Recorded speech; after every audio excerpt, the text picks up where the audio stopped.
world of self-tape, not many people get in the room, and I don't know if it will ever go back. I think we get into dangerous territory when our whole existence is only validated by the work. I think whatever way you do it and whatever works for you is the right way.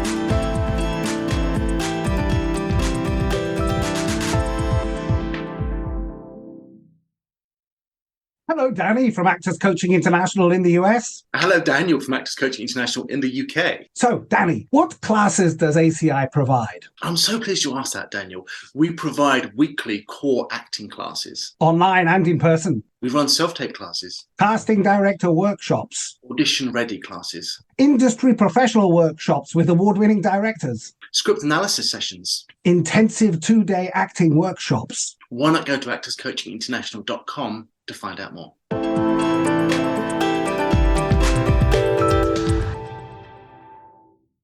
Hello, Charlie. You're in the room with us. How are you doing today? I'm doing, the honest answer is, and I think we should always give an honest answer, I'm a little bit tired today because the work schedule's been intense, but the sun is shining and I'm going to see a play today and I'm home for a week. So for those reasons, and because I'm here, I feel good. I'm glad you snuck that in at the end there. I was about to be like, and I just want to get this fucking podcast done with. But yeah. But people go, I'm fine. And actually I'm like, sometimes I feel really fucking tired. Yeah. And that's all right. It's okay. Well, let's crack on with the questions then. We don't want to delay you any longer. So the first question is pretty much the hardest one out of all of them. We'll start off with a strong one, but we've got to ask every single one of our guests this. How do actors get in the room? Oh my God. Do they even get in the room these days? They don't really. No, we don't, do we, Christian? It's, the world of self-tape, not many people get in the room, and I don't know if it will ever go back. And actually, breaking into the industry is so hard for actors unless I think you were working from a really young age, or unless you went to drama school and you had a showcase at the end where you picked up an agent. And so there lies the catch-22 problem. And actually with IAMPRO, that is something that we're trying to solve, which I know we're going to talk about this later, but it sort of feeds into this question because it's so hard. If you haven't got an agent, you can't get seen, you can't get an agent if you haven't got a body of work. It's a real problem, and I think the industry is screaming out for sort of raw, authentic talent. And so what we're trying to do at IAMPRO actually is create a pathway for actors into the industry we have Get Seen showcases all the time where we have agents come down, casting directors, TV, film directors, and they get the opportunity to perform in front of them just as another avenue for people to kind of find their way in. It's quite elitist, and there's in front of and behind the camera, there's quite a lot of nepotism. So I think it's really fucking hard, but it's not impossible. And I think if it's in your bones and if it's something you love and you can be resilient and get through the brutal rejection, then you're in with a chance. And that's the phrase, isn't it? You're in with a chance. And I think sometimes a little bit of realism to accompany those dreams, almost to take the pressure off in a way. Because I think some people go, well, if I even actually consider the logical side of this, then I'm never going to succeed. But just a little bit to go, well, I'm not meant to succeed in this in terms of numbers. Does that almost take the pressure off, you think, for some people? I don't know. I think you have to do it because you love it. I think, I was having this conversation with somebody yesterday. Oh, that's you emailing me. And we were having a conversation about the type of work you want to do and what it actually means to be a jobbing actor and how hard it actually is to be a jobbing actor versus the 0.01% of people who we listen to on podcasts that actually succeed in big films. And, I think people should dream big. I think people should go after what they want. I think it needs to be in your bones. I think you need to love it. I think there's a danger that people fall out of love with it because it's so brutal. And I don't know if this is answering your question at all. I've sort of gone off on a bit of a tangent, but I think fundamentally, I'm trying to think of something profound to say in my little tired head this morning. There's a lot of good there, honestly, Charlie. I totally get what you're saying, though. It is that feeling. Yeah. I think, the pressures of success, I think, are tough. And, you have to do the day to day. And that involves doing jobs that you might not like. That involves touring for a year, which might be really fucking hard work that people don't want to do. It can feel repetitive. It can, it can look like so many different things. And I think, on that note, as long as you try and keep your life full alongside what you're doing as an actor. I think that's really important because I think we get into dangerous territory when our whole existence is only validated by the work. You know, there are some people that are like that. And I'm definitely someone who's ambitious. I have drive. I want more. What can I do next? But I have to make sure that my cup is full elsewhere, because if it was just all about that, then I don't think my mental state would be in a very good place. Totally understand that. Well, let's go back to the start of your career. So what brought you initially to working in this industry in the first place? Well, I went to pantomime when I was very little, and then my local drama school teacher, Maureen, cast me in Willie Russell's play Our Day Out, and I had to do a Liverpudlian accent, and she was Liverpudlian, and she was like, oh, you can do that accent better than I can. And somebody else was expected to get that part, and she gave it the part of Carol to me, and I think the other mum apparently went round and gave her a really hard time. But it was a gorgeous play where, you know, she has this song and it's about escaping her town and getting to the seaside for the first time, and, you know, she stands on the edge of this cliff and sort of sings, why can't it always be this way? And in that moment and in that experience of that little community theatre project, my love for it was born, really. And Maureen said to me, I want you to go over to that newsagent's, get the stage, and we're going to write to all the drama schools, okay? That's what, go on, off you go. It's just sort of across the way. And so that's what we did, and I got the yellow pages and got all the numbers, and it took me 2 years to persuade my parents to let me move to London, because I'm from a really small town in North Wales, so everyone's like, what is she going to do when she gets there? Like, it's in it, like you say, it feels like an impossible career to kind of break into. But there was a part of me that just knew from that early, there was no other question. There was nothing else that ever came in. And I just knew with every part of me that it'd be okay, that I'd be doing it. I sheer determination, wild belief, I suppose, at that age. And then, I moved to London when I was 13. My brother came along for the ride. He then ended up getting a scholarship, but I was full paying. Boys and, you know, drama schools, they didn't have that many of them. So if one came in, then they go, he'll work. Let's get him. And he did. He didn't stop working. It was amazing. It was a really tough experience because we were away from our parents. I can remember ringing my mum every break time, crying my eyes out from the phone box across from the school, just like, you know, I was like this small town girl. So I think I sort of always felt a bit out of my depth, which has definitely led into some insecurities. And, you know, I go into situations now, whether they're personal ones or professional ones, and I sort of always feel slightly out of my depth. I'm learning to battle that, you know, the imposter syndrome or whatever it is. But my mum then ended up moving to London, and then I got a Bold commercial when I was really young, because you get an agent with this drama school. And then I got a TV series that I did, and it sort of went on for there. I did a few months at Arts Ed before I then got Eastenders. Me and Matt both went to Arts Ed. Wow. Did you? Yeah, we did. Yeah. Slightly different trajectory though, Charlie. We sort of went up and then the parachute sort of ripped on the way down, and we. When were you there? 2013 to 2016, wasn't it, Matt? Yeah, that was those were the years. And were you MT or acting? Acting. Yeah, no, very much acting. I don't think we'd have made it through a morning on the MT course, would we, Christian? Neither would I. Well, I went for the MT course, you see, because I love musical theatre. Did the ballet audition. I mean, it was so embarrassing. The ballet teacher came and sort of held my hand and brought me to the front of the class, and she was like, oh, sweetheart, I'll hold your hand. Don't worry, do this. Oh. And then they said, we don't think you are right for the MT course, but we have this foundation drama course. So it was where you could go and study drama as well as do your 2 A levels, which I never completed. I did know you liked musical theatre. I spoke to Jared earlier and he mentioned your nickname, Broadway Brooks. Broadway Brooks. Yeah.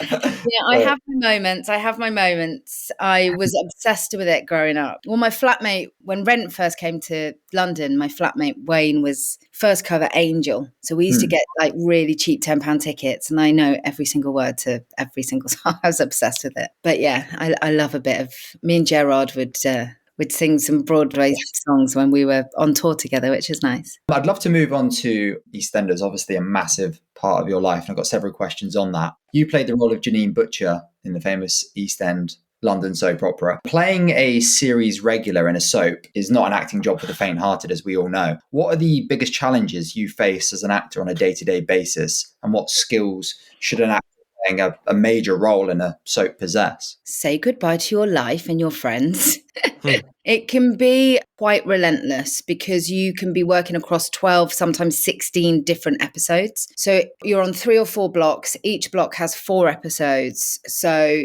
you can imagine the workload, especially when you're heavily storylined. The intensity of that and then the line learning when you get home, I think is probably the most challenging part of it. That's recently when I did the comeback last year, I felt a little bit like towards the end, like I was drowning. I was just like, it wasn't Mick that was drowning, it was me. I was just trying to keep my head above water, learning all of the lines and showing up and being able to make brave, bold decisions quickly, So it taught me really well to, respond quickly. I think that stands me in good stead, actually. But what it has done is if I start overthinking it and give myself too many decisions, then, I can sort of fall into no man's land with the character. If I have to think quickly on my feet, you have to make a decision, which was easy for her because I kind of have played her for so long, so I know her inside out. But I do find now if I have too much time and I overthink it too much, I sort of dance around all different types of possibilities. And so I need to take some of that decision making through to other jobs. And I know must go from 0 to 100 emotionally really quickly, episode upon episode, yes, for want of a word. Do you have a process to access those emotions truthfully, or any tips for actors looking to do the same quickly as well? Because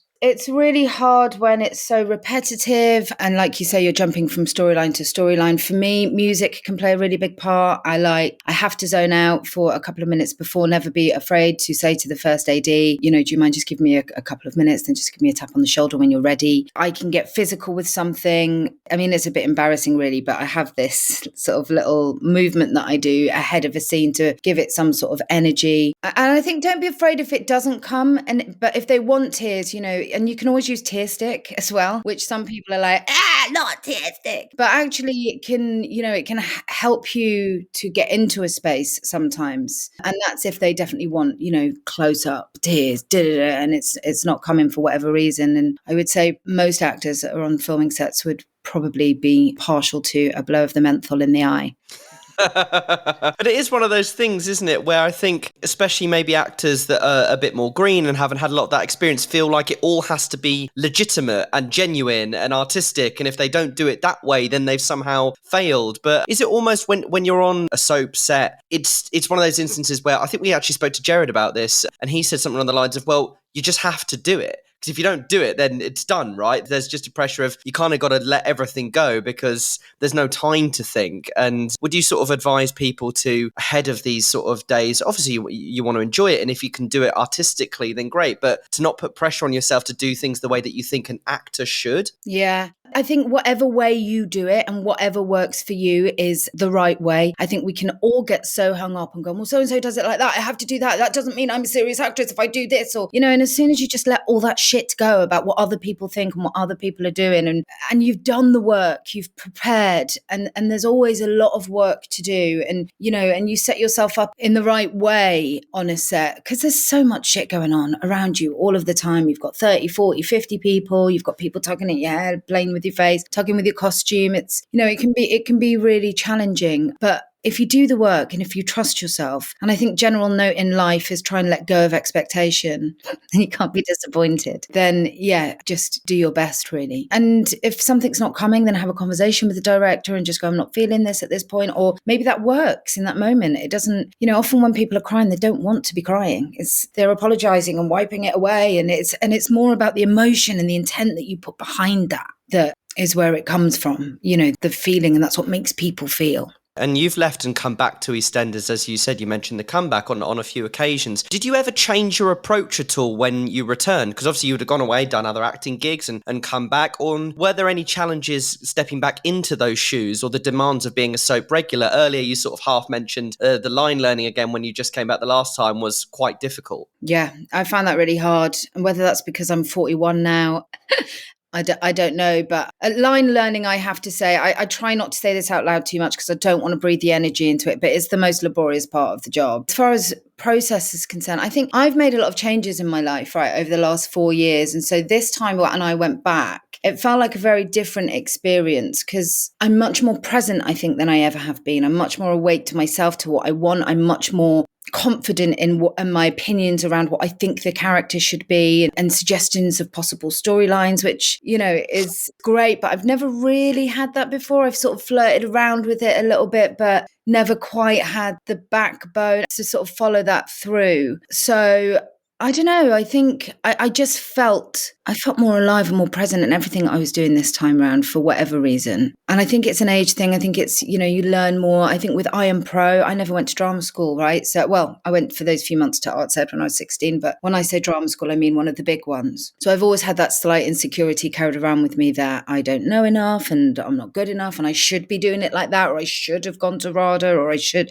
Another reason why we set up IAMPRO. And I've learned a lot from setting that up and, you know, being part of that, setting it up with my brother and Emma, who are on the ground running with it generally, but from the coaches. And, you know, I listen more now, I pay attention more, and I observe more of everything that's around me. And I think all of that is really useful to bring into characters. Mad, do you want to continue with the next one? Yeah, well, you were sort of leading into it anyway, Charlie. You were talking about IAMPRO, and we mentioned at the start as well that you founded an online drama school with your brother Ben and your sister Emma. And the goal on the, you know, the phrase on the website was to make arts education accessible to all. Why was that the chosen ethos for the business, or why is that the chosen ethos for the business? And what do actors get if they sign up? Actually, Emma's my sister-in-law, so Ben and Emma are married, and then there's me.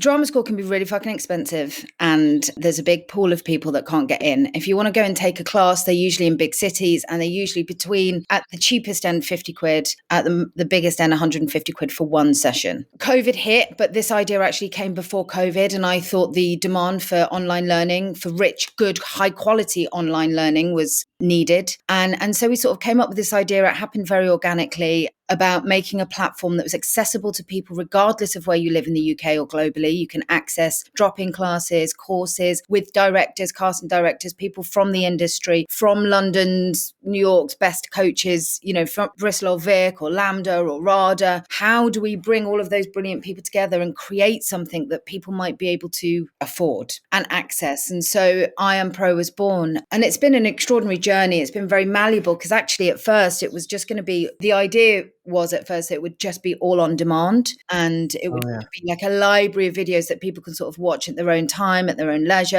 And we have that. We have an on-demand library of content from some brilliant voice, Shakespeare Made Easy, building blocks for acting, from beginning to advanced, Meisner technique, different dialects. There's so much on there. And we realized that actually the demand for live classes was really there. So we started doing live courses. Now we have like a gym timetable of classes that actors can drop into weekly. I have directors. It's basically my little black book of people that I have to go beg, steal and borrow from without shame. Go, will you come on and do this? And people are so up for coming on and doing masterclasses. We've had Sharon Horgan, Saran Jones, O.T. Fagbenle, Nicholas Pinnock, Daisy May Cooper. You know, we've had so many brilliant people on. And then, of course, I mentor. And now I don't know what I know about anything, by the way, but I do a mentoring once a month where we all, and it's really an actors sharing space. So there's about 45 of us on there, 50. It depends, you know, it's growing. So we'll have to think about adding more, but when we just take a couple of minutes to each share our experiences, whatever fears we've got, whatever celebrations we've got, and we all pitch in and help each other go, this self-tape booth was brilliant, or this, you know, show reel person was excellent, or, you know, I didn't get the job, whatever that might be, a really safe kind of sharing space for people to come to. And we have industry sessions, so you know more about what goes on behind the camera, because I think it's really important. People that are just getting into this don't know if someone's like going 10-1, or I don't know, you know, all the lingo that sort of happens on set. 10-1 is a we, by the way. That's quite a bad example. But, you know, the lingo of what the camera is and all that sort of thing, because we want people to feel prepared for their first job. And we've just had one of our students who's been with us to the start get a part with Nina Gold, which was amazing. We've got an agency that we've started alongside it now, which I don't have too much to do with, but my brother and the team run. And it's just starting to really build and grow. And yeah, I really hope that we are able to create this pathway to help aspiring actors. But what's also been amazing is that at first we thought it might all be really young people, 16, 17, wanting to get in. But there's a lot of older people on there that are said they went to drama school, they had to get a job, they started a family, they've forgotten their dreams, that are sort of rediscovering as a hobby, as a potential to do it for something serious. You know, so we've got so many wonderful, interesting, brilliant people on there. And then actors who are working working currently. So we've got the pro grad course for those people. When I finish the play, I'm going to be going on and doing some of the classes. I need to brush up on my American accent, which is rubbish. So there's a lot on there. That sounds amazing. We'll have to go online and check it out, Matt. Come on to one of the classes sometime. Oh, I'd love that. That would be wicked. Yeah.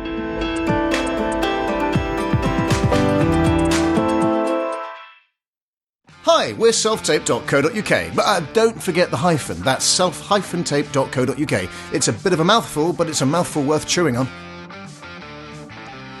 Anyway, as the name suggests, we do self-tapes for actors in London. Maybe you've run out of time, maybe you have kids, perhaps you can't find a reader, or let's face it, you could just be a little bit at setting everything up. Well, that's where we come in. But it's not all we offer, no, we also shoot showreels for actors too. Custom showreel scenes shot from scratch to show casting directors and agents exactly what you can do. Well, that is, if they can be bothered to watch. Any In The Room listeners get 10% off all of our services just by quoting In The Room. So get in touch and visit www.selftape.co.uk. Or don't, it's completely up to you. But whatever you do, don't forget the hyphen, you get it.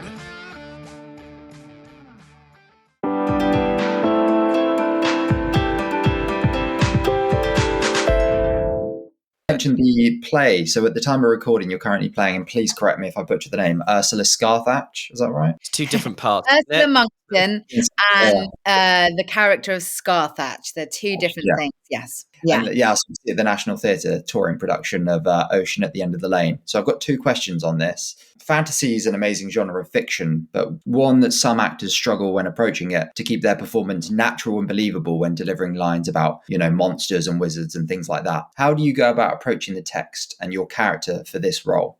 Actually, this was quite a challenge for me because it was very easy to lean into the obvious kind of witchy, nasty territory. So Katie Rudd, who directed it, and I had big conversations about playing against that. And, I think you have to, with a piece like this, performance-wise, it is heightened. It's stylized, right? It has to be bigger, and it's not as naturalistic as it might be. And for that reason, I found it really hard to find it in the rehearsal room. And it wasn't until I got on stage and I had the clothes on, and which caused me, a couple of breakdowns quietly inside it. My process is, and I have to remind myself of this every time I do rehearsals, about halfway through the rehearsals, I'll think I'm shit, I'm not getting it, I don't know what the character is. And then one scene will hit and I'll go, oh, and it's like I drop into the slipstream. That didn't happen for ages on this one. It's like, I've not felt, I'm not in the slipstream yet. I'm shit, I can't do this. And of course it's working with the National Theatre, so I really wanted to make a good impression. And so as soon as I got on, so the rehearsal period, and I came into the rehearsal period late as well because I'd been filming EastEnders. But the cast is brilliant in this show. And as soon as we got it on that stage at the Lowry, and as soon as I saw the enormity and the spectacle of what it is, it was like she suddenly arrived. And for me with this, it's playing against all the obvious. And again, playing somebody that is potentially bad, depending on how you choose to see her. You have to look and understand what it is you sympathize about that character. And unlike, and similar to other characters I play, the similarities I think are that she's just looking to belong and has been abandoned somewhere for a very long time and wants to find a home and feel loved, I suppose. And so Katie Rudd had a good note that she gave to us in rehearsals: be strong and wrong. And I sort of take that with me, I think. I love that. I'm just going to jump in with a question there before you ask that second one that we got prepped, Christian, is that obviously it's an adaptation of a book, Neil Gaiman's book. It's been adapted. And it really interests me when actors do work that is an adaptation of a book already, or maybe taking something from stage onto film or film on stage or something like that. Did you read the book or did you not read the book? And if so, why? And did you do anything with it? So I was filming all those Christmas episodes at the time. So the schedule was insane. So on my drives to work, I was listening to the book. But if I'm honest, I don't know how much of it I absorbed. And actually, I don't know how important it is. So Trevor, who plays the dad in it, he didn't read the book. Because what was it he said now? It's adapted, so it's changed. The story is slightly different. In the book, the mum is still alive and well, and the dad sort of is having an affair. And in the play adaptation that Joel has done, she died. And it makes the father's character more sympathetic somehow, I think, and it really works for on stage. Generally, I would think that I should read the book and that is what I should be doing. But actually, if it's different from the script and what you're playing, I don't think it's essential. Totally with you on that. Was such a major plot point difference as well. And I think some people might get sort of buried in it with like looking back as a kid when I watched Lord of the Rings, and you had all these people on the film set. Some of them had the book with them and were obsessed with it, and others were like, nope, don't want it anywhere near me. And it's interesting how that might be perceived. But as you say, with such a major plot point, that totally changes things. It almost gives you permission to go, well, I can take, but I don't have to. Yeah, I'm definitely going to read more of Neil's work, though, when I've finished the play. Oh, yeah. Because the themes that run through it are so deep. And we're still, there were 3 of us in the car driving back last night, and we're still discussing the fucking play. Like, we've been doing it for 6 months, twice a day, nearly every day. It's like, we still talk about it and go, well, it could be that. Well, no, that doesn't work if that's what you think it is. Me and Trevor have arguments about it. There's something I've always been curious about. I've never toured myself, and you mentioned 6 months there. How easy or not, equally so, is it to adapt to the effects of touring, different venues, audiences, traveling? I can imagine it's really hard work. I've never done it for this long. So and I'm doing it till June. It's a year-long tour, and I'm actually coming out in June, so I'm just doing half of it. I love it. There's definitely we were saying last night how lucky we are, like, to be on the road, to see different parts of the UK. Not that we're getting to see much of the UK, and some parts of the UK are a little bit undesirable, but it's just what we do, and meeting new people and going into these extremely close bubbles for a certain amount of time, and then you go back to your life. It's wild. It's a wild kind of brilliant job to have, and we were saying how lucky we felt last night. But it is hard. It's hard to be away from home. I've got an 18-year-old who's going off to New York to do experimental theatre, which will be amazing, in September. So I'm really craving being back home, but I'm pretty good at adapting and kind of, and getting on with it on tour, I think. But you can feel a bit untethered and a bit detached from your life. And I'm basically eating my way around the UK at the moment. Does the show at that point almost become a point of comfort? Because while the location's changing, you're traveling, different venues, all this, and obviously you'll still miss home and your family, of course, but the show is the constant, even though the location is different. Does it almost feel like when you then get into the show, of course there's the thing, then you're acting, you're doing your job, you're enjoying it for that reason, but is there almost a comfort of routine into, even though I'm here and we were here yesterday, I know what I'm doing in this moment? Yeah, I think so.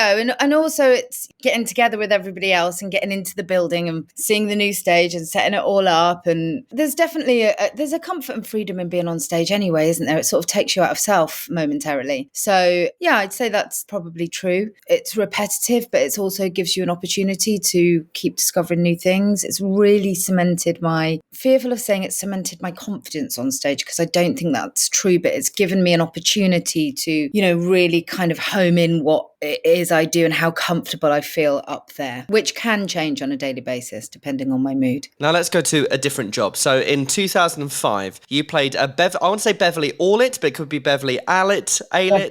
I'm not in Angel of Death. This was a dramatization of the crimes of, a child serial killer, something incredibly serious. What was your approach to playing a real person as an actor, especially someone who committed such horrific crimes? Because you often hear of actors in biopics or dramatizations doing a ton of research. Did you do anything of that sort? And if so, how much of it was actually useful? One of my problems in life is that my ability to remember things and retain information is very poor. But they sent me a load of videos. And so for me, really, and I did a lot of research on her at the time, for me, it was really finding the way she physically moved. So it was a real sort of physical approach to her. God, it was so long ago. And I'd actually just given birth when I shot that. So it was quite harrowing to put yourself through the atrocities of what happened. I mean, I'm potentially, we're trying to develop something at the moment which would involve also playing a real character. And the question about whether you'd want to meet someone came up. And is that a glorification of someone? And it's really, I don't know, because as an actor, I'm like, I think I would want to meet them because I want to speak to them and find out how they speak and observe their movements and all that sort of thing. But there's a different conversation around how appropriate that is if somebody has done something really bad. But I think the more you know, the more prepared you are, the more you can get that person in your skin, under your skin, I suppose. So they sent me a lot of videos of her sort of coming out of jails and interviews that she'd done in the home that she was in. And I can remember being quite thorough on my research back then. Yeah.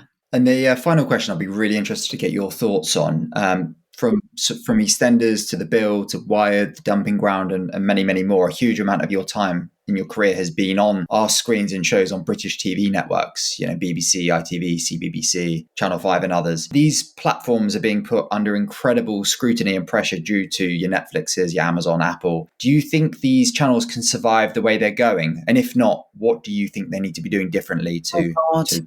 I don't know is the answer. I don't know. Certain programs have certain audiences, that, gosh, if I knew the answer to that, then I don't know, I'd sort of probably have a better job and be advising people in a better way. I think there's something that's come out recently that is just being dropped weekly, which I really love. Not that that's relevant to the question at all, but it just sort of reminds me of that old school way of watching TV. And because people are watching it so differently now, I think they've all got a life in front of them, sure. But as we can see, they're all sort of changing, and you've got iPlayer and all those sort of things. So I think it will definitely shift. But the honest answer is I don't know. I don't think I have a proper answer for you on that, I'm afraid. What do you think? I think it's going to be incredibly tough with the sheer amount of money that Netflix and Apple and people like that are pouring into it. Obviously, the BBC, as far as I understand, strapped for cash compared to that. Yeah. But I think there's a collaboration to be had there. If you look at Doctor Who, for example, right? So they brought Russell T Davies back, and they've now got a collaboration with the BBC and Disney Plus. So for UK viewers, it will be on BBC. And then for everyone else, I think it will be on Disney Plus if they want to watch it on Disney Plus. And once it's come out on BBC, it will then come out on Disney Plus in the UK. I think that's how it's structured. But I guess the core point is that it's collaboration, that you can have these big streaming platforms working with some of these core channels and things like that. And as you say, Charlie, there are core audiences that will, especially for soaps and things like that, those are the programs that they're the loyal fan base that will watch it week in, week out, and it will always be there. But I think a willingness to change but not to lose your core values, I guess. It'll be really interesting to see where it goes. And I think it would be a real shame if places like the BBC and ITV and Channel 4 would really struggle from an actor's perspective, because the amount of actors that start their career with a day player role on a soap or a bit part in a drama where they hand a folder to a lead actor and they say, oh, here's your papers, ma'am, or whatever. And those actors might never have got anywhere without that experience. I think us as actors need to hope and pray or be a part of the fact that these channels need to carry on. Otherwise, some people are going to be in big trouble because, you won't get on the sets of the massive streaming shows. I don't know. I totally agree. But the trouble is, how much do people like change within those channels? The people that pull the strings there, they like to hold on to traditions and they like things done the way they were. And actually, we need to be open to those conversations. We'll see what happens. But anyway, we're going to go on to a really fun way to end our podcast. Everyone loves the rapid fire section. I hype it up every time for no reason whatsoever. It's 10 totally stupid questions, sort of industry actory-ish related, and we would like you to answer them, if possible, in a sentence or less. So I will start with the first question, Christian, and then we'll crack on from there. Go. What makes a good actor? Somebody who's able to listen and not be self-conscious. Oh God, that's a terrible answer. I think listening is probably the most important thing that an actor can have. Theatre or cinema? I love both, but I'm going to the theatre today, not the cinema, so let's say theatre. Biggest industry pet peeve? Oh God, industry pet peeve. Let me come back to it. I can't think of one. Should everyone listen to the In the Room podcast? Absolutely, 100%. Comedy or drama? I haven't done much comedy, so I'm going to go drama, but I would like to do more comedy. A skill every actor should have? A skill every actor should have would be... God, I do these quick fire questions when I do my Q&As, and now I know how they feel. A skill every actor should have... I don't know, listening again, I suppose. That's really boring. That's so boring. It's the truth, though. It's right. Your greatest strength? My greatest strength would be... Are you going to be able to edit this down, these big, long gaps? It takes out the pauses. We're all good. But if it stays in, it's quality entertainment as well, Charlie. We've got both bases covered. I don't know how entertaining this is, Matt. my clear... I think I'm brave. Your biggest weakness? I mean, peanut butter's one. And self-doubt. Self-tape or in the room audition? In the room. The title of your autobiography? Finding Charlie. I love that. We'll just point out to listeners that Charlie, as she mentioned, is touring the UK at the moment, doing possibly 2 shows a day, going all over the place, doing these plays. And we're currently recording this episode. Started at 10 a.m. on Easter Sunday. And Charlie came on after getting back to the accommodation or wherever it is at 3 a.m. last night and still bothered to come on to talk to us today. So, I mean, that deserves props, respect and love from us. So thank you so much for coming on and talking to us today, Charlie. It was brilliant. It was lovely to chat to you. We're really looking forward to seeing what you do next. We'd love to have a look at IAMPRO, and it's just been fantastic to talk to you. So thank you so much for joining us in the room today, and we'll let you go off, rest, recuperate and relax. Amazing. Boys, thank you so much.